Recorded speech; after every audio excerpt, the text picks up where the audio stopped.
Olá, meus amigos, sejam todos muito bem-vindos de volta.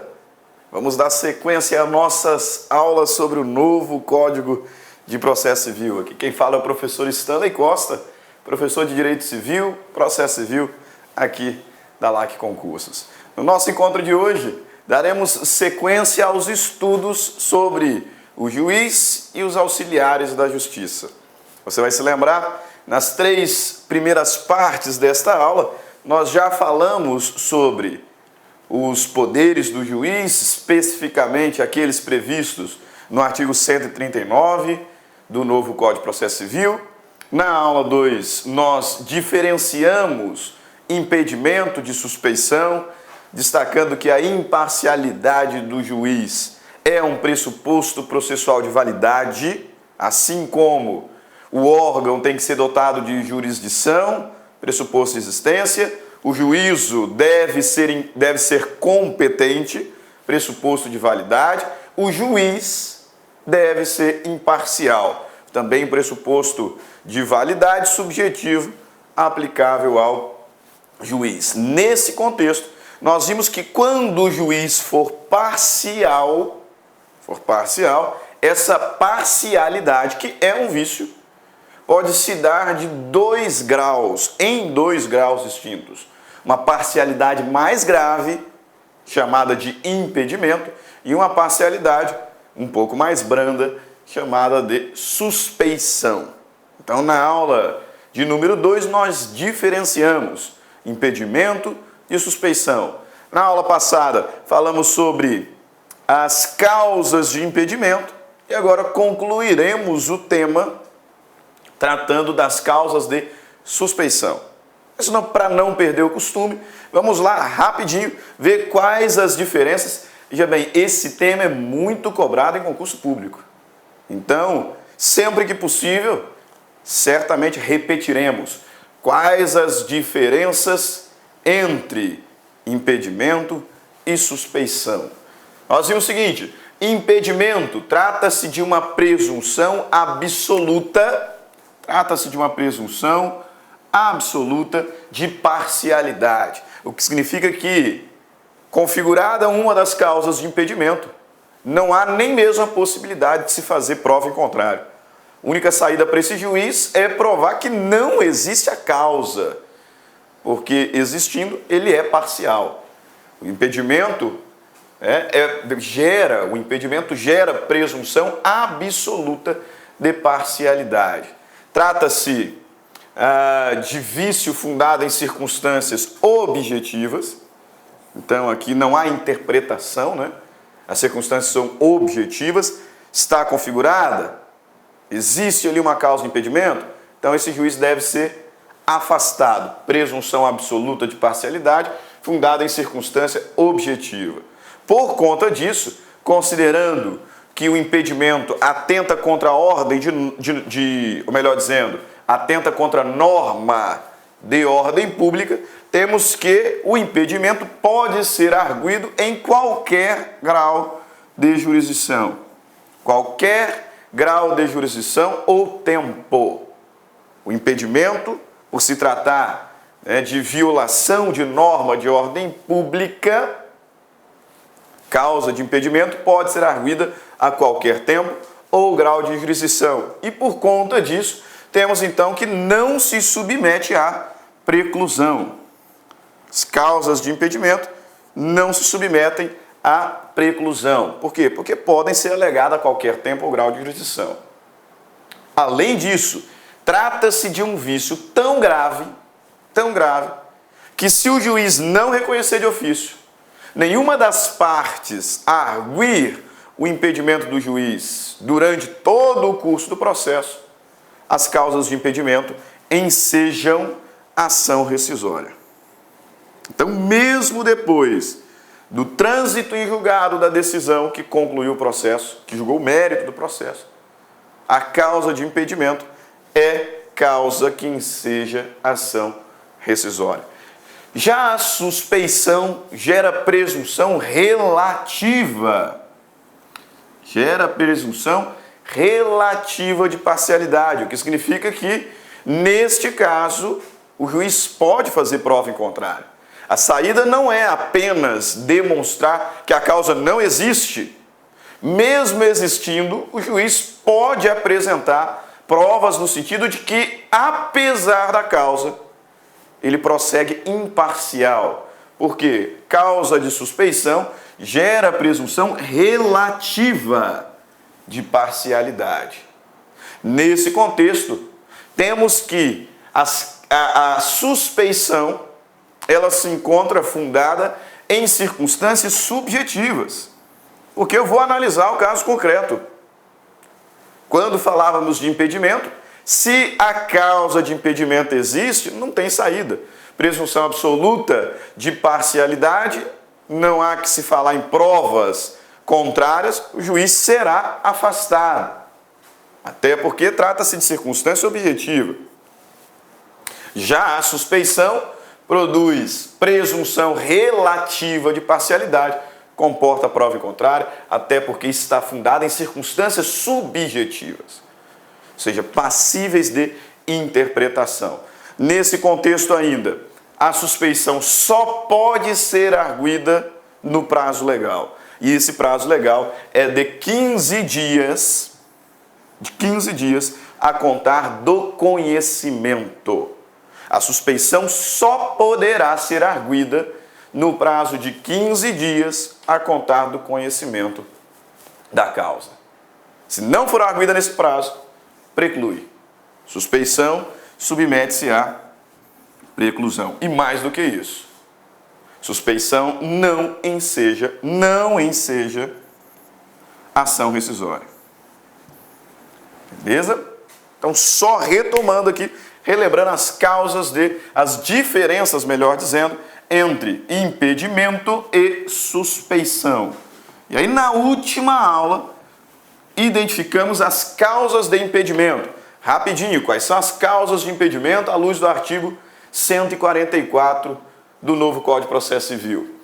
Há impedimento do juiz, sendo-lhe vedado exercer suas funções no processo em que interveio como mandatário da parte, oficiou como perito, funcionou como membro do Ministério Público ou prestou depoimento como testemunha. Então, se o juiz já atuou naquele processo, como advogado, defensor público, perito, Ministério Público ou até mesmo testemunha, não pode julgá-lo agora, está impedido.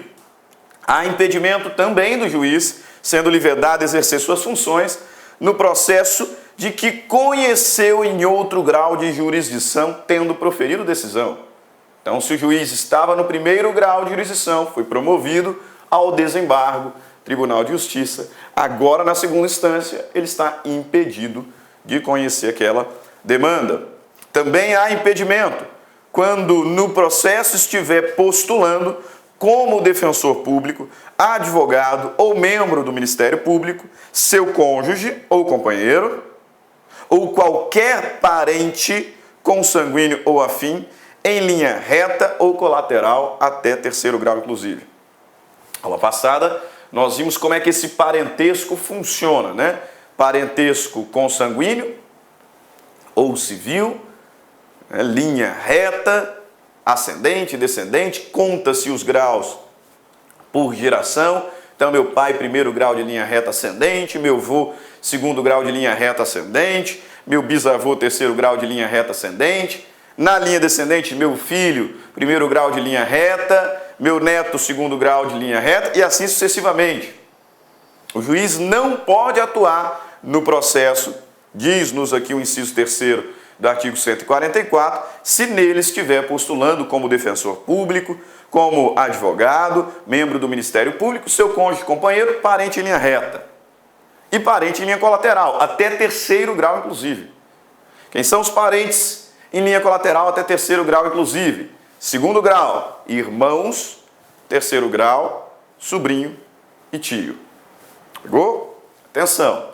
São parentes de quarto grau à luz do Código Civil, até o quarto grau. Nesse contexto, veja, bem lá no direito civil, são meus parentes da linha colateral.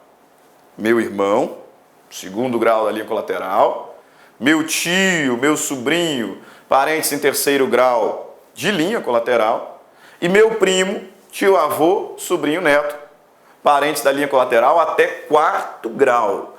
Aqui no contexto dos impedimentos, o juiz está vedado, está proibido de atuar no processo quando nele estiver atuando como advogado, defensor público, Ministério Público, seu parente, seu cônjuge, companheiro, seu parente em linha reta ou colateral até terceiro grau. Até terceiro grau. Meu primo é meu parente, mas já é meu parente em quarto grau, então não gera impedimento. Gera impedimento parentesco até terceiro grau colateral. Além disso, também gera impedimento parentesco por afinidade.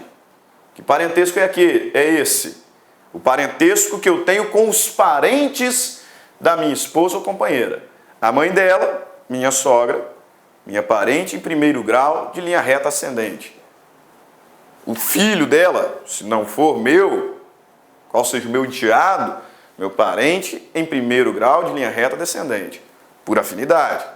O irmão dela, meu parente em segundo grau da linha colateral por afinidade. Então, veja bem, inciso terceiro, o juiz está impedido de atuar no processo quando nele estiver postulando como defensor público, advogado, membro do Ministério Público, seu cônjuge ou companheiro, não são parentes, ou qualquer parente, consanguíneo ou afim. Consanguíneo ou afim, em linha reta, colateral até terceiro grau, inclusive. Colateral até terceiro grau, inclusive. Também está impedido o juiz de atuar quando ele for parte do processo, evidente, ou for parte do processo seu cônjuge, companheiro, parente consanguíneo. Olá, meus amigos, tudo bem? Sou o professor Luiz. Desculpa interromper essa sua grande videoaula, mas muitos de vocês estão perguntando: professor, e o PDF dessa aula? Onde que está o PDF dessa aula? Atenção, o PDF dessa aula, a gente pede uma pequena contribuição aqui para a nossa plataforma da Lá Concursos, né? Olha só, atenção, todos os PDFs, não só dessa aula, mas todos os PDFs que eu falo que é do curso do TJ, da playlist da Lá Concurso TJ Pará 2019, né? Mais o Personal Coach. O que é o Personal Coach? É a nossa ferramenta pedagógica, ou seja, você pode assistir também esse vídeo, tá, lá na plataforma através do Personal Coach. Personal significa pessoal e coach significa treinador. Você vai ter um treinador pessoal aqui, a gente vai controlar você, a gente vai ranquear, nós vamos acompanhar o seu desempenho. Professor, quanto custa os PDFs e mais o Personal Coach? Apenas R$ 29,90 é o preço aí dessa pequena contribuição desse projeto aí da Lá Concurso, ok? Forte abraço, já, tchau. Ou afim, em linha reta ou colateral até terceiro grau, inclusive. Novamente. Inciso 5º, quando for sócio ou membro de direção ou administração de pessoa jurídica, parte do processo. Quando for herdeiro presuntivo, donatário, empregador de qualquer das partes. Esse inciso era causa de suspeição no Código 3, agora é causa de impedimento. 7. Em que figure como parte instituição de ensino com a qual tenha relação de emprego ou decorrente de contrato de prestação de serviços, tá? Novidade do CPC 15. Inciso 8º, em que figure como parte cliente do escritório de advocacia de seu cônjuge, companheiro, parente consanguíneo afim, em linha reta ou colateral, até terceiro grau inclusive, mesmo que patrocinado por outro advogado de outro escritório. Então, veja, se o cliente da esposa do juiz figura naquele processo, ainda que ele esteja sendo representado por outro advogado de outro escritório, o juiz está impedido. É o que nos diz o inciso 8º, bastante específico. 9º, quando promover ação contra a parte ou seu advogado. Então, se o juiz tem uma ação outra, onde ele, juiz, figura como parte, contra a parte desse processo, contra o advogado que representa a parte neste processo, ele está impedido. Ok? Veja bem, se o juiz atua como parte em um processo e lá ele está litigando contra a parte deste processo, ou o advogado da parte deste processo, ele está impedido. É o que o inciso 9º nos traz, né? Parágrafos também bastante importantes, nós já falamos sobre ele no último encontro. Chama atenção para o artigo 147, que nos traz uma última causa de impedimento. Além das causas previstas lá no artigo 144, também temos essa causa de impedimento, prevista no 147, que nos diz: quando 2 ou mais juízes forem parentes, consanguíneos ou afim, em linha reta ou colateral, até 3º grau inclusive, o primeiro que conhecer do processo impede que o outro nele atue, caso em que o segundo se excusará, remetendo os autos ao seu substituto. Né? Então, se o João é juiz da primeira vara de família de São Paulo, por exemplo, sentenciou, a parte apelou dessa sentença e o processo foi parar lá na 2ª Câmara do Tribunal de Justiça de São Paulo, e nessa 2ª Câmara o desembargador, um dos desembargadores, é cunhado do juiz, excelentíssimo senhor juiz João, lá da primeira vara, esse desembargador está impedido. É isso que o legislador está dizendo, né? Quando 2 ou mais juízes forem parentes, se um deles conhecer o processo, o outro não pode conhecer. Se um deles tiver atuado no processo, o outro não pode nele atuar. Parentes, né, cônjuge ou companheiro, parentes consanguíneos ou afins, em linha reta, colateral até 3º grau inclusive. Tá? Lembra? Essa regra, ela abarca, ela abrange quais pessoas? Primeiro, cônjuge ou companheiro, não são parentes. Qualquer parente em linha reta, isso aí você sabe, né? Pai, avô, bisavô, filho, neto, bisneto. Colaterais, atenção, a norma abrange irmãos, que são 2º grau colateral. Cunhados, 2º grau colateral por afinidade. E também abrange sobrinho e tio, 3º grau colateral. Não abrange primo. Não abrange primo, pegadinha muito comum nesse tipo de questão. Não abrange primo, porque primo já é 4º grau. A lei está dizendo até 3º grau inclusive. Até 3º grau inclusive. Causas de suspeição. Vamos lá. Causas de suspeição do juiz. A suspeição é um vício mais brando, né? Trata-se de um vício que ofende norma de interesse privado. Por isso que ela só gera presunção relativa de parcialidade, deve ser arguida no prazo previsto na lei, 15 dias a contar do conhecimento, está sujeita a preclusão, não enseja ação rescisória. Então, vício mais brando em relação a impedimento. Quais são as causas de suspeição à luz do artigo 145 do novo CPC? Vejamos aqui. A suspeição do juiz, quando for amigo íntimo ou inimigo de qualquer das partes ou de seus advogados. O juiz é suspeito, se for amigo íntimo ou inimigo. O antigo CPC falava em inimigo capital, né? Tiraram essa ideia do capital. Quando for amigo íntimo ou inimigo de qualquer das partes, ou de seus advogados. Detalhe importante, quando for amigo íntimo, inimigo de qualquer das partes, ou de seus advogados. Do juiz, a suspeição do juiz que receber presentes de pessoas que tiverem interesse na causa, antes ou depois de iniciado o processo, que aconselhar alguma das partes acerca do objeto da causa, ou que subministrar meios para atender às despesas do litígio. Então, a suspeição do juiz, vê que a circunstância é bem subjetiva mesmo, bem subjetiva. a suspeição do juiz que receber presentes de pessoas que tiverem interesse na causa, antes ou depois de iniciado o processo, que aconselhar alguma das partes acerca do objeto da causa, ou que subministrar meios para atender as despesas do litígio. A suspeição do juiz também, inciso 3º, quando qualquer das partes for sua credora ou devedora, de seu cônjuge ou companheiro ou de parentes deste, em linha reta até 3º grau, inclusive. Esse inciso aqui eu peço atenção, peço cuidado dos senhores. Ele parece ser causa de impedimento, né? Porque, veja bem, uma das partes do processo é credora do juiz em uma relação obrigacional. É credora ou devedora do cônjuge ou companheiro do juiz, ou de algum dos seus parentes em linha reta, ou até 3º grau, inclusive. Ou de um dos seus parentes em linha reta até 3º grau, inclusive.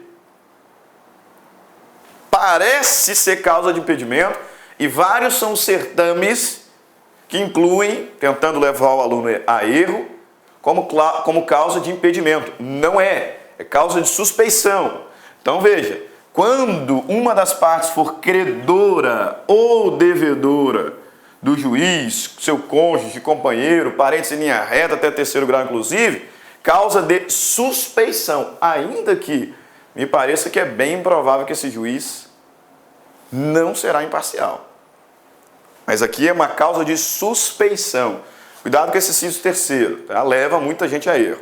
Inciso 4º. Quando for interessado no julgamento do processo em favor de qualquer das partes. Bem aberta essa cláusula, né? Bem aberta essa cláusula. E aí tem um detalhe. Qualquer das partes pode arguir a suspeição do juiz. Nós já falaremos do trâmite, do procedimento para essa arguição, fundada em um desses 4 incisos. Incisos bem abertos, diria eu, só esse inciso 3º, que é um pouco mais concreto, por isso que leva muita gente a erro. Os outros 3 incisos, bem subjetivos, bem interpretativos. A parte pode arguir a suspeição, com fundamento em algum desses incisos, deverá provar. Deverá provar. Mas tem um detalhe. O próprio juiz, reconhecendo alguma das situações ali previstas, pode se autodeclarar suspeito. É o que nos traz previsão no parágrafo 1º, que diz o seguinte: poderá o juiz declarar-se suspeito.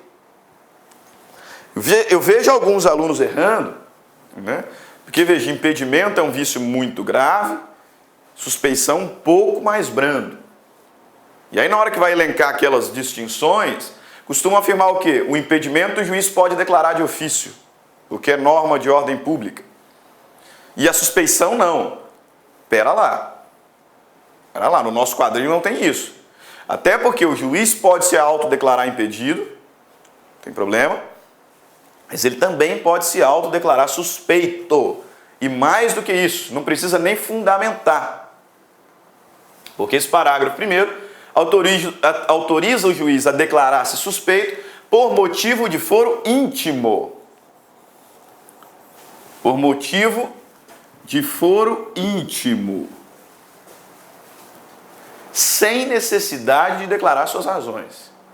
Então, o juiz pode se autodeclarar suspeito por motivo de foro íntimo, sem necessidade de declarar suas razões. Então, tanto lá no impedimento quanto aqui na suspeição, o juiz pode sim se declarar impedido, suspeito de ofício. Cuidado com esse detalhe. E no caso específico da suspeição, não precisa nem fundamentar. Não precisa nem fundamentar. Motivo de foro íntimo, sem declarar razões. Trouxe aqui um RESP, um recurso especial, 1425791 do Mato Grosso. Texto interessante, por isso trouxe aqui para a nossa reflexão, né? Apontando e ratificando as diferenças entre impedimento e suspeição. Olha só que interessante a parte, né, desse acórdão, um pedacinho desse acórdão. Tanto o impedimento quanto a suspeição buscam garantir a imparcialidade do magistrado.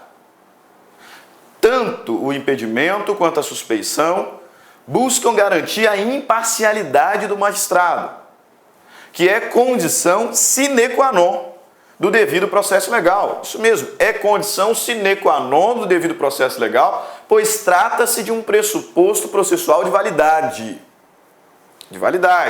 A imparcialidade.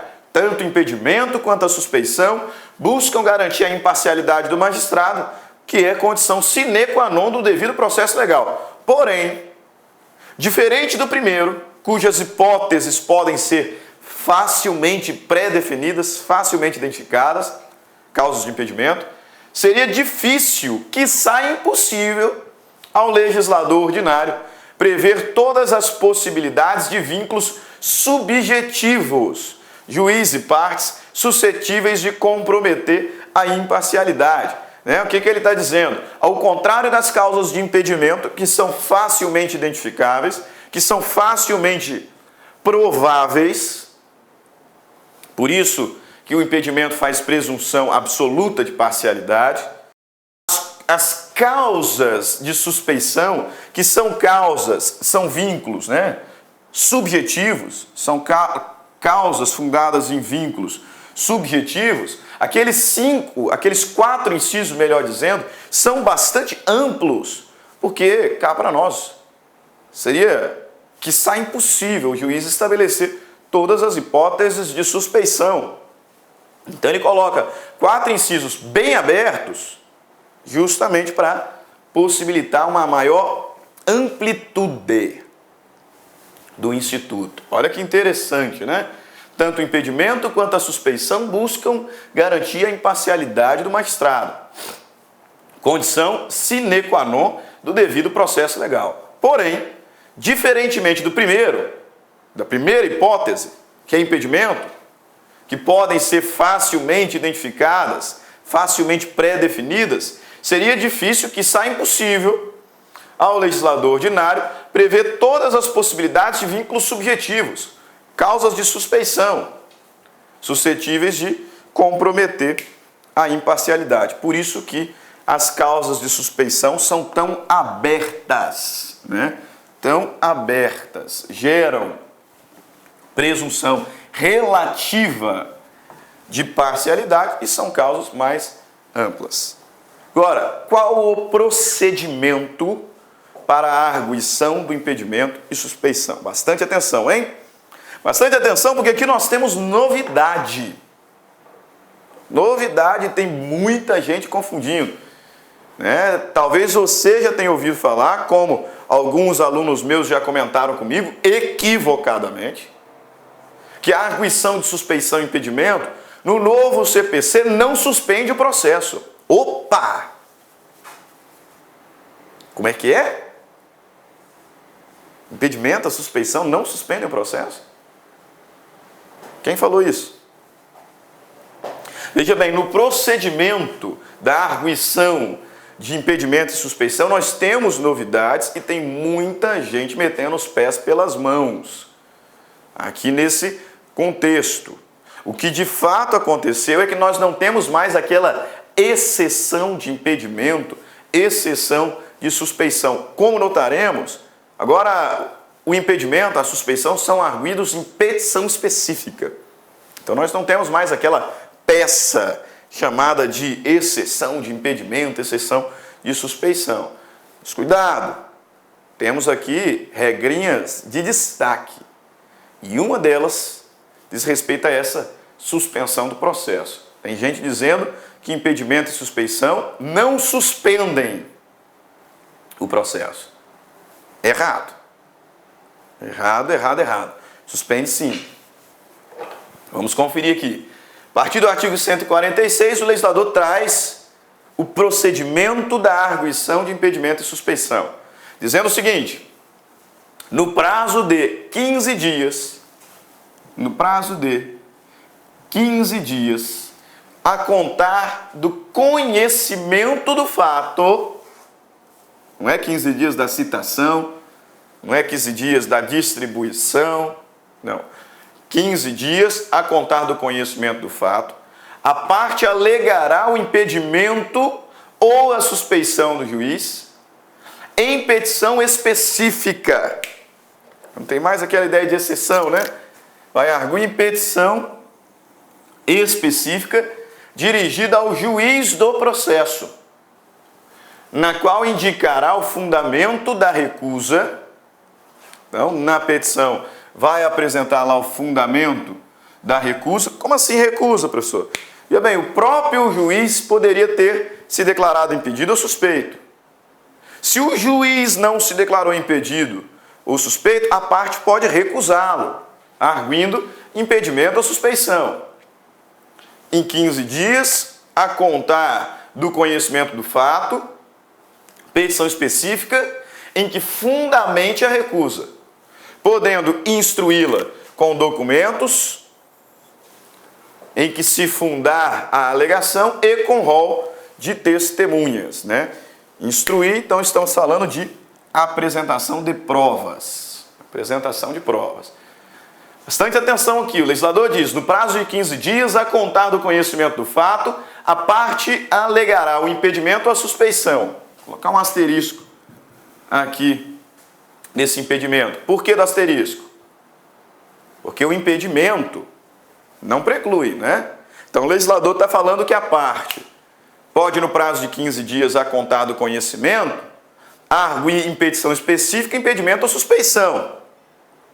Né? Ele está dizendo que a parte pode arguir o impedimento ou suspeição no prazo de 15 dias a contar do conhecimento do fato. Em petição específica. 15 dias.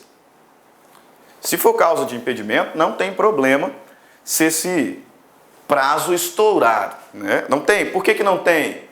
Exatamente. Porque a matéria não preclui.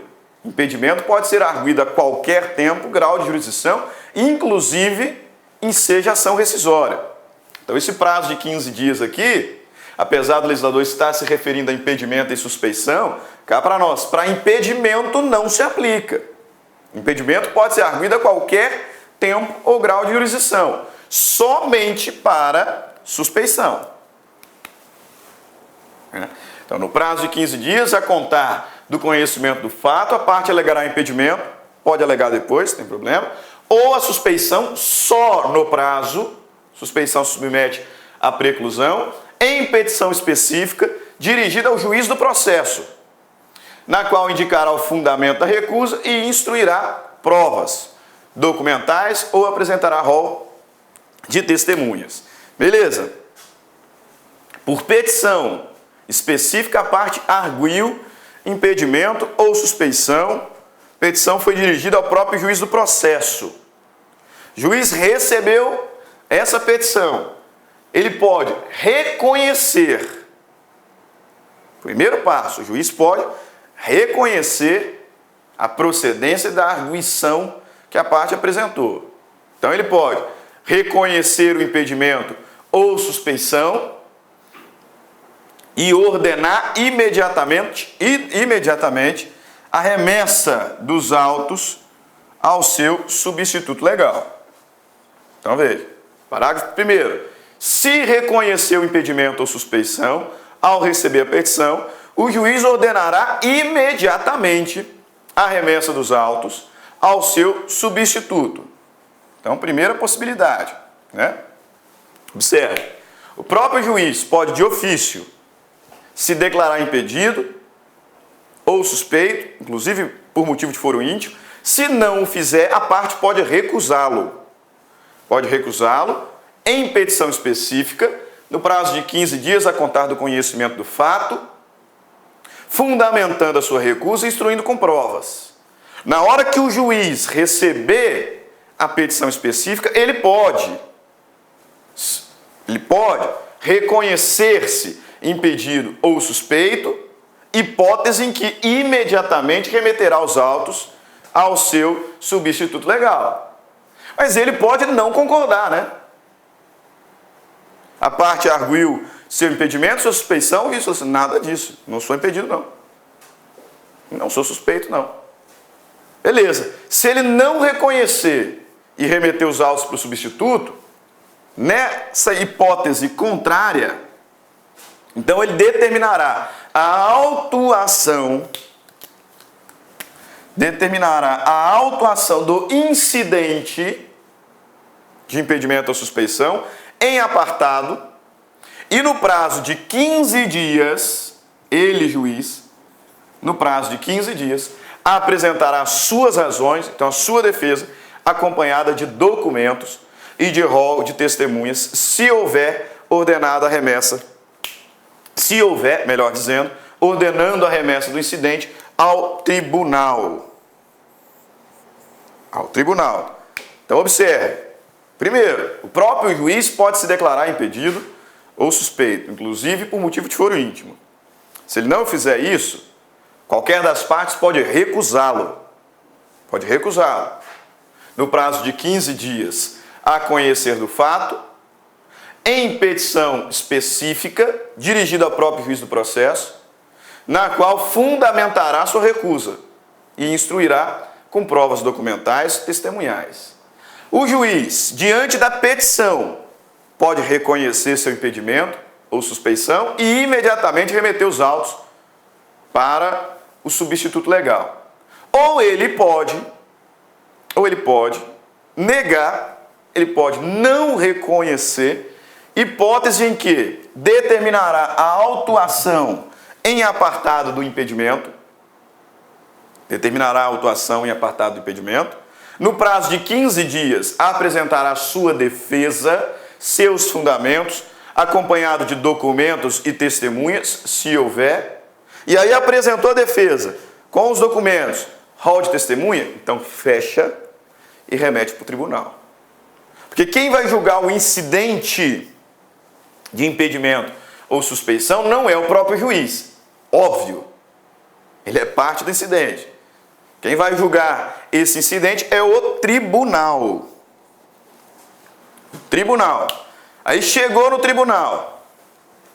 O que acontece agora? Vamos lá. Chegou no tribunal, a parte recusou o juiz no prazo de 15 dias do conhecimento do fato, em petição específica, fundamentando, instruindo provas. Olá, meus amigos, tudo bem? Sou o professor Luiz, desculpa interromper essa sua grande videoaula, mas muitos de vocês estão perguntando, professor, e o PDF dessa aula? Onde que está o PDF dessa aula? Atenção, o PDF dessa aula, a gente pede uma pequena contribuição aqui para a nossa plataforma da Lá Concursos, né? Olha só, atenção, todos os PDFs, não só dessa aula, mas todos os PDFs que eu falo que é do curso do TJ, da playlist da Lá Concurso TJ Pará 2019, né? Mais o Personal Coach. O que é o Personal Coach? É a nossa ferramenta pedagógica, ou seja, você pode assistir também esse vídeo, tá, lá na plataforma através do Personal Coach. Personal significa pessoal e coach significa treinador. Você vai ter um treinador pessoal aqui, a gente vai controlar você, a gente vai ranquear, nós vamos acompanhar o seu desempenho. Professor, quanto custa os PDFs e mais o Personal Coach? Apenas R$ 29,90 é o preço aí dessa pequena contribuição desse projeto aí da Lá Concurso, ok? Forte abraço, já, tchau. O juiz não reconheceu seu impedimento ou suspeição, autuou em apartado a petição específica, prazo de 15 dias apresentou sua defesa, instruindo com provas documentais, rol de testemunhas, remeteu para o tribunal. Distribuído o incidente, o relator, então lá no tribunal, o relator deverá declarar seus efeitos. Sendo que se o incidente for recebido, agora aqui, questão importantíssima. Lembra que lá no início eu falei que algumas pessoas estão achando que o incidente de impedimento ou suspeição não implica em suspensão do processo? Essas pessoas estão erradas, equivocadas. Não é porque até agora não falamos de suspensão que isso não tenha acontecido. Se você abrir o seu Código Civil lá no artigo 313, inciso 3º, você vai ver que o incidente de impedimento ou suspeição suspende o processo imediatamente. Então, a parte arguiu o impedimento ou a suspeição, se o juiz não reconhecer e imediatamente remeter para o seu substituto, o processo está suspenso. Suspenso. Aí apresentou sua defesa e remeteu para o tribunal.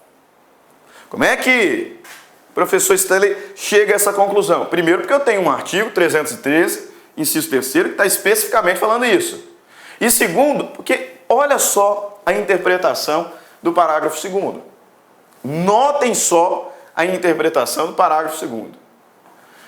Distribuído o incidente, o relator deverá declarar os seus efeitos, sendo que, se o incidente for recebido sem efeito suspensivo, o processo voltará a correr.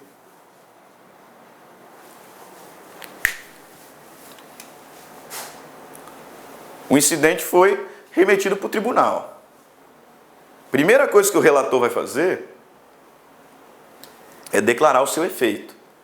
Se ele recebe esse incidente com efeito suspensivo ou não. Se ele receber sem efeito suspensivo, o processo voltará a correr. E bem, algo que já estava correndo não volta a correr. Não é óbvio isso? Algo que já estava correndo não volta a correr. O texto está falando que se o juiz receber sem efeito suspensivo, o processo voltará a correr. Como assim voltará a correr? Voltará porque ele estava parado. Voltará porque ele estava suspenso. Notou? Então não caia nessa pegadinha. O incidente de suspeição ou impedimento suspende o processo. Tanto suspende que quando o auto for remetido para o tribunal, a primeira coisa que o relator fará será dizer, em qual efeito que ele recebe o incidente. Se ele receber sem efeito suspensivo, o processo voltará a correr. Voltará a correr por quê? Porque ele estava parado. Estava suspenso. Aí olha o segundo. Se o incidente for recebido com efeito suspensivo, permanecerá suspenso. Permanecerá? Ele já estava suspenso. Se o relator receber com efeito suspensivo, continuará suspenso. Permanecerá suspenso. Pegou? Relator, ao receber o incidente, o relator declarará seus efeitos. Se o incidente for recebido sem efeito suspensivo, o processo volta a correr. Se o incidente for recebido com efeito suspensivo, ele permanecerá suspenso. Volta a correr sem efeito, porque ele estava parado. Volta a correr.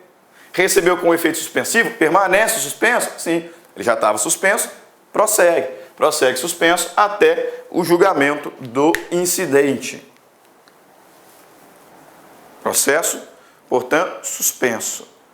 O incidente de impedimento ou suspeição do juiz suspende o processo. Ah, professor, mas e se tivermos alguma situação urgente, uma causa urgente, como é que vai ficar a situação nesse cenário de urgência? E aí? Como é que ficará? Parágrafo 3º. Enquanto não for declarado o efeito em que é recebido o incidente, ou quando este for recebido com efeito suspensivo, o processo está suspenso, Olha lá, enquanto não for declarado o efeito, o processo está suspenso. Ou quando for recebido com efeito suspensivo, permanece suspenso. A tutela de urgência será requerida ao substituto legal. Então, a suspensão do processo não prejudicará as situações urgenciais. Enquanto não for declarado o efeito em que é recebido, o processo está suspenso, ou quando este for recebido com efeito suspensivo, permanecerá suspenso, a tutela de urgência será requerida ao substituto legal. Parágrafo 4º. Verificando a alegação de impedimento ou de suspeição, verificando que a alegação de impedimento ou de suspeição é improcedente, o tribunal rejeitá-la-á. Então, o juiz, lá no primeiro grau ainda, apresentou sua defesa, fechou, remeteu para o tribunal. Tribunal, incidente distribuído, primeira coisa que o relator vai dizer qual efeito recebe. Sem efeito suspensivo, volta a correr. Com efeito suspensivo, permanece suspenso. Tutela de urgência, não tem problema. Tutela de urgência pode ser pleiteada, pode ser interposta com o substituto legal. Vamos para o julgamento do incidente. Se o incidente for julgado improcedente, verificando que a alegação de impedimento ou de suspeição é improcedente, então o tribunal rejeitá-la. O que vai acontecer? O processo volta para a primeira instância e vai seguir o seu curso.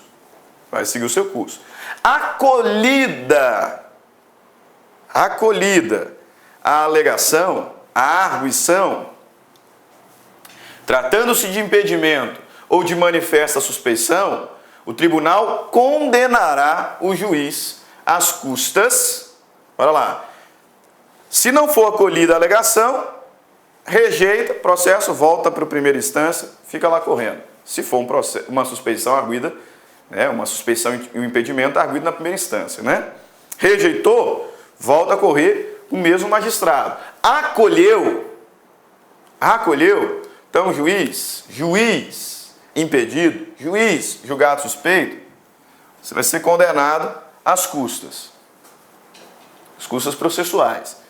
E o processo, os autos do processo serão remetidos ao substituto legal. O tribunal acolheu a arguição de impedimento ou suspeição, então o juiz ser condenado às custas processuais, os autos do processo remetidos a um substituto legal. E é evidente, duplo grau de jurisdição, evidente que o juiz poderá recorrer dessa decisão. Inclusive, ele mesmo tem capacidade postulatória para isso. Não precisa de advogado. 6. Parágrafo 6º. Reconhecido o impedimento ou a suspeição, o tribunal fixará o momento a partir do qual o juiz não poderia ter atuado. Se o tribunal reconhecer o impedimento ou suspeição, o juiz vai ser condenado às custas, autos do processo remetidos para o substituto legal. E o tribunal terá que fixar o momento, o interregno, o lapso temporal, o momento em que o juiz estava impedido ou suspeito, em que o juiz era parcial. A esse momento chamamos de termo de impedimento, termo de suspeição. Reconhecido o impedimento ou suspeição, o tribunal fixará o momento a partir do qual o juiz não poderia ter atuado. Por que ele tem que fixar esse momento a partir do qual o juiz não deveria ter atuado? Porque os atos realizados a partir desse momento, os atos realizados no termo, no prazo aí, no momento de impedimento e suspeição, esses atos serão invalidados. Parágrafo 7º. O tribunal decretará a nulidade dos atos do juiz, se praticados quando já presente o motivo de impedimento ou suspeição. Então, acolheu, juiz condenado às custas, autos remetidos para um substituto. O tribunal vai fixar o termo, vai fixar o momento a partir do qual o juiz não poderia ter atuado. E os atos praticados a partir desse momento serão nulificados. E atenção, que eu tenho visto professor ensinando errado aqui. Tem muita gente rateando nesse novo CPC. Estou vendo professor, estou vendo colegas advogados, alunos afirmando o quê? Que só o impedimento nulifica os atos. Não, senhor. Não, senhor. No antigo CPC tinha uma dúvida pesada sobre isso. Se a suspeição também era capaz de invalidar os atos realizados por aquele juiz. Porque o CPC antigo falava apenas sobre o impedimento nesse contexto. Falava que o impedimento reconhecido culminaria na nulidade dos atos realizados pelo juiz. E aí havia quem defendesse que a suspeição não gerava nulidade. E tem gente insistindo nesse ensinamento, de que a suspeição não gera nulidade. Está errado. Olha o texto. Olha o texto. Reconhecido o impedimento ou a suspeição, o tribunal fixará o momento a partir do qual o juiz não poderia ter atuado. Parágrafo 7º. O tribunal decretará a nulidade dos atos do juiz, se praticados quando já presente o motivo de impedimento ou de suspeição. O impedimento e a suspeição geram nulidade. O impedimento e a suspeição geram nulidade. Fique esperto. Fique esperto. 2 erros que eu tenho visto muita gente cometer. Primeiro, falar que a arguição de impedimento e suspeição não suspende o processo. Está errado. Suspende. Suspende. E outro erro. Continuo vendo gente dizendo que só impedimento gera nulidade. Está errado. Tanto o impedimento quanto a suspeição geram nulidade. Está aqui no texto. Aí. O tribunal decretará a nulidade dos atos do juiz, se praticados quando já presentes o motivo de impedimento ou de suspeição. Ou de suspeição. Então, ambos geram impedimento. Bem, vamos aqui organizar. Eu separei para nós, já caminhando para o final desse bloco, e aí voltaremos no nosso último bloco, falando sobre o impedimento auxiliares e resolvendo algumas questões. Mas para fechar essa aula com chave de ouro, separei aqui para nós um organograma do procedimento de arguição do impedimento ou suspeição. Vamos lá? Então, primeiro passo. Lembra que o juiz pode se autodeclarar impedido ou suspeito, inclusive por motivo de foro íntimo. Se não fizer, a parte apresentará petição específica no prazo de 15 dias do conhecimento do fato. Apresentada a petição específica, no prazo de 15 dias, a conhecer do fato. Lembra que impedimento pode ser legado a qualquer tempo ou grau de jurisdição, né? Apresentada a petição específica, o juiz poderá reconhecer o impedimento ou suspeição e então remeter os autos para o seu substituto legal. Apresentada a petição, o juiz da causa, o juiz do processo, poderá reconhecer o impedimento ou suspeição e remeter os atos para o seu substituto. Se ele não reconhecer, se o juiz não reconhecer o impedimento ou suspeição, vai autuar a petição em apartado. A petição será autuada em apartado. E então, no prazo de 15 dias, o magistrado apresentará a sua defesa e instruirá provas documentais e, se tiver, apresentará rol de testemunhas. Feito isso, fecha autos remetidos para o tribunal. No tribunal, distribuído o incidente, o relator, primeira coisa, o relator definirá os efeitos do incidente. Com o efeito suspensivo, o processo permanece suspenso. Sem efeito suspensivo, o processo volta a correr. Dado, mesmo que o efeito suspensivo prossiga, tutelas de urgência podem ser pleiteadas junto ao substituto. Beleza? Distribuído o incidente, o relator, primeira coisa, definirá os efeitos. Com o efeito suspensivo, permanece suspenso. Sem efeito suspensivo, volta a correr. Deliberou, definiu, efeito, então, beleza. O tribunal pode rejeitar o incidente, improver o incidente, rejeitando, e aí o processo volta a ter o seu curso normal, incidente encerrado, ou o tribunal pode acolher a arguição de impedimento e suspeição. Se acolher, primeira coisa, fixará o termo do impedimento ou suspeição. O que é isso? O momento a partir do qual o juiz não poderia ter atuado mais. Então fixará o termo. Decretará a nulidade dos atos praticados pelo juiz, quando já era impedido, ou suspeito, condenará o juiz ao pagamento das custas e remeterá os autos ao substituto legal. Ficou faltando um L aqui. Legal. Lembrando que, em respeito ao princípio do duplo grau de jurisdição, evidente, o juiz pode recorrer dessa decisão. Beleza? Show de bola. Com isso terminamos. Terminamos a nossa aula. Voltamos daqui a pouquinho falando sobre impedimento e suspeição dos auxiliares da justiça. E aí vamos responder aquelas questõezinhas precisas, já foram cobradas em outros certames, para você colocar em prática o seu estudo. Até daqui a pouco. Tchau, tchau. Minhas amigas, sou o professor Luiz Antônio Carvalho. Quero agradecer você que ficou no final da nossa videoaula e dar 3 recados para vocês aí da Lá Concurso, né? O primeiro é o seguinte: o PDF e mais o Personal Coach, que é a nossa grande ferramenta pedagógica para acompanhar e potencializar, acelerar seus estudos por apenas R$ 29,90. Esse é o PDF mais a metodologia, ou seja, você vai assistir os vídeos, os mesmos vídeos, mas aonde?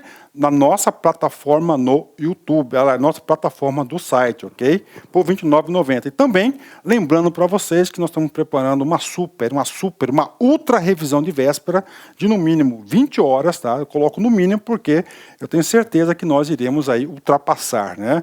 Essa carga horária de 20 horas do conteúdo focado para o TJ Pará. Essa revisão é 100% baseada em exercício da banca do CESP, né?